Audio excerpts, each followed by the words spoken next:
Welcome to Motivational Mondays. This is Fed Razak, Senior Trading Strategist here at CMtrading. And today we're going to be discussing taking control. But before we do, make sure to smash the like button. And if you see any value for this content, make sure to subscribe and share with friends. Okay, so this story goes back about 20 years ago. I was part of a hockey team. And anybody who's part of any kind of professional sports, especially if it's organized sports, you always know those big comebacks, right? Where you're down maybe 4 or 5 points in any given game. And depending what type of game you're playing, the deficit is that much worse when it's harder to score, right? So those low scoring games like football or ice hockey, those are low scoring games. I'm not talking about basketball where it's usually higher scoring games. I'm talking about low scoring games. But you know what a deficit is, okay? So it's like comparable to basketball if you're behind 15 points. But if you're behind 2 or 3 points in these low scoring games, it's the same value, right? 1 or 2 goals is that much worse, right? It's 50%.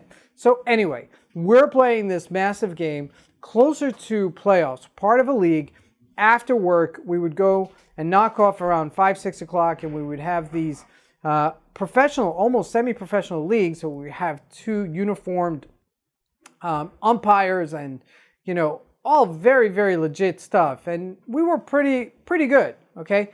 And so we get into this game, and our goalie doesn't show up. We're playing ice hockey, and our goalie doesn't show up. So what are you going to do? So one of the players decided, okay, I'll play goal. I'll pitch in. So we start him playing in goal, and you know, it's kind of laughable because you're taking shots from another team, and you know, generally speaking, he doesn't have the protective gear, and he doesn't have that extra gear kind of to protect the goal, forgetting about himself, but from the goal, from getting, you know, the other team scoring. And you know, it was very short when the other team already scored 2 or 3 goals. And all of a sudden, there was another team's goalie that showed up early for his game.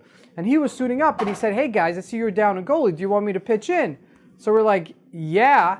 So he pitches in, he plays the goalie, and now it's a deficit of maybe 3-0 at that point. We come back about 2 points, so it's a deficit of 1 point, right? 1 goal.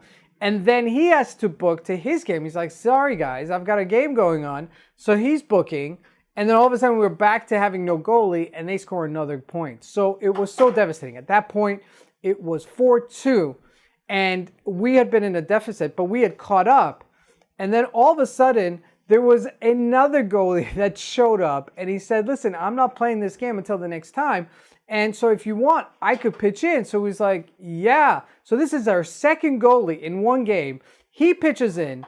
We are down at this point, I think it was 5-2, and we had scored another 2 goals within a very short period of time. The third goal, I actually assisted to a friend of mine, and he put it in, and we are 6-6. Game is tie. So generally speaking, when it comes to hockey, when you are tie at the end, used to play overtime, but we didn't do that at this league. We took shootouts where one player takes a shot at the other goalie, and they do a round robin of 3, and it's best of 3. And out of 3, if nobody wins, nobody scores, nobody wins. It's a tie. But I'm the third player, right? And I see and I notice after watching this goalie, the opposite team's goalie, he left his glove down at every single game. Every single game, he left his glove down. All you had to do is put it up high on the right side. And here I am, I'm shooting from my right side, so it's across that way.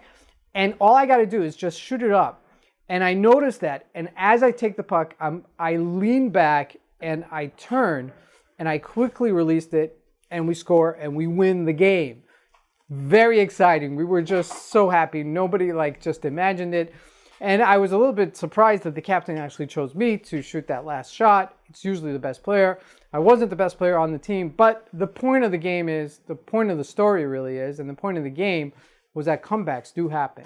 Now you have to make a decision whether or not you're going to become a victim at that point. We could have been victimized, and we could have said, we're down 42, emotions are high. We could have said, listen, we're beaten. Let's just put out the game the best we can and just take it as that. Or we chose to be leaders in that game and to regroup ourselves and to do the best we can. Now, there was no guarantee that we were going to score and we were going to come back. There's no guarantee of that ever in life. But when you do, it is so empowering. It is just a reference point in life that you could go back to and say, listen, I could regroup myself and I could do the best I can. Now, I don't know that I'll catch up. I don't know that I'll persevere. And I don't know if it'll ever be that type of situation where I win the game. But I know that I'm going to do the best I can. I'm going to put myself and focus myself into doing the best I can at this point in time. And that is just life. That's adversity, and that's how we respond to adversity. We just put it in and kicking in that extra gear in order for us to prevail during those adverse kind of situations. Now, we all go through stuff in life, and sometimes we're beaten. I've been beaten before.